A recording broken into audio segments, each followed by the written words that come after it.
చెప్తా అనసూ కోసం మేము గుడ్లు చింపుకుంటాం, మేము ఫ్యాన్స్ తెలుసా. అనసూ ఆ లుక్ వేరు.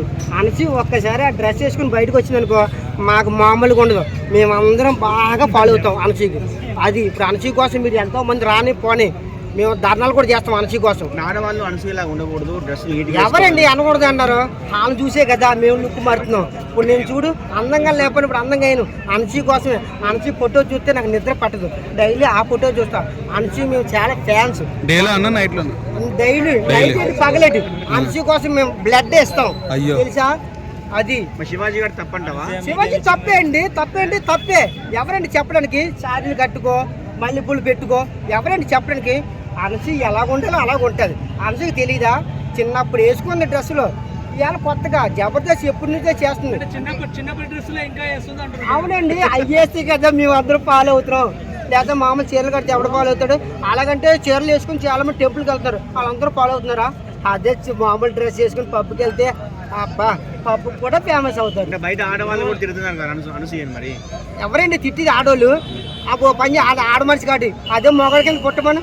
సరే అనసూయ మంచిది, మీరు ఓకే. కాకపోతే నాన్ వేషన్ అనేటోడు మధ్యలో వచ్చి ఆ బూతులు తిడతా గరికపాటి లాంటి వాళ్ళని అవును తిట్టాడు. మా ఊరు ఏంటంటే 90 అయిపోయి క్వార్టర్ వేసాడు, తిట్టాడు. కానీ మేము ఎప్పటికీ అనసూయ ఫ్యాన్సే. మంచోడా చెడ్డోడా నువ్వేం చెప్తాడు గురించి? అప్పుడు మంచోడా చెడ్డోడా అంటే ఏం చేద్దామంటే మగోడు మంచోడే, కానీ ఏంటంటే కొద్దిగా నాలుగు దూరత ఉంటుంది కదా అందరికి. అందరూ మగవాళ్ళు ఒకలా ఉంటారు కాబట్టి మగవాడు నాలుగు దూరత ఉంది కాబట్టి కొద్దిగా వాగాడు. ఓకే, దాని విషయంలో అయితే తప్పే. అది పోలీసులు అరెస్ట్ దాకా వచ్చింది. బయట దేశంలో ఉన్న లాక్కొచ్చే ప్రయత్నం జరుగుతుంది. అరెస్ట్ చేసినా తప్పలేదు, కానీ ఏంటంటే కొన్ని మంచి చేస్తున్నారు కదా. ఏంటంటే మా నోడు ఎక్కడ కూడా ఆటగాడు కాబట్టి ఉప్పలపాలు కాదు, ఎంతో ఆటగాళ్ళు చూపించినాడు మనోడు.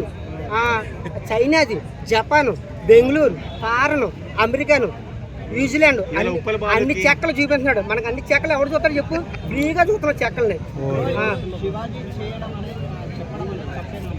తప్పే మరి, తప్పేంటి? నువ్వు వయసులో లేవా? నీకు ఎన్ని సంవత్సరాలు? అబ్బాయి ఈ రోజుల్లో 14 సంవత్సరాలకే నరాలు తెగిపోతున్నాయి. ఎవరికి చెప్పకూడదు అంటే నీ ఇంట్లో చెప్పుకో, బయట వాళ్ళు చెప్తే ఊరుకుంటారా? మీరు ఉప్పలపాలు తెలుసా నీకు? ఉప్పలపాలే తెలుసు. ఉప్పలపాలకి ఐఫోన్ కొనిచ్చాడు అన్వేషణ. ఇవాళ ఉప్పలపాలు తిడుతున్నాడు మంచోడు కాదు. అవునండి, వాడుకున్నాడు ఉప్పలపాలని, అందుకే ఐఫోన్ కొన్నాడు. అంతేగాని ఇప్పుడు ఎలా ఇప్పుడు అవసరం తీరిపోయింది కాబట్టి అంత ఏ విధంగా వాడుకున్నాడు ఉప్పలపాలు? ఏ తీరు వాడుకొని ఇప్పుడు ఐఫోన్ ఎందుకు కొంటాడు? పల్లె కొంటాడా? అందరినీ వాడుకున్నాడు. ఇప్పుడు అలా కాదండి, తప్పది. వాడు గుర్తుపెట్టుకో. ఎలా ఏదో చిన్న మాట అన్నాడు కాబట్టి మనం చెడ్డగా చూపించకూడదు. అప్పుడు ఎన్నో అవినాష్, చైనా, జపాన్ చెక్కలు ఎన్నో. ఎవరికైనా అన్నం పెట్టాడా చెప్పు? చెక్కలు ఎక్కలు ఎందుకు? ఎవరికైనా అన్నం పెట్టాడా? చేశాడా? అన్నం పెట్టాడా? ఏదైనా మంచి మాటలు చెప్పాడా? అలా కాదు, నువ్వు కష్టపడతావు, నీ రూపాయి పెట్టాలని ఉందా? ఒకటే అలా కాదు. ఇప్పుడు నాన్ వేషన్ కష్టపడి పైకి వెళ్ళాడు, ఓకే ఒప్పుకుంటావు.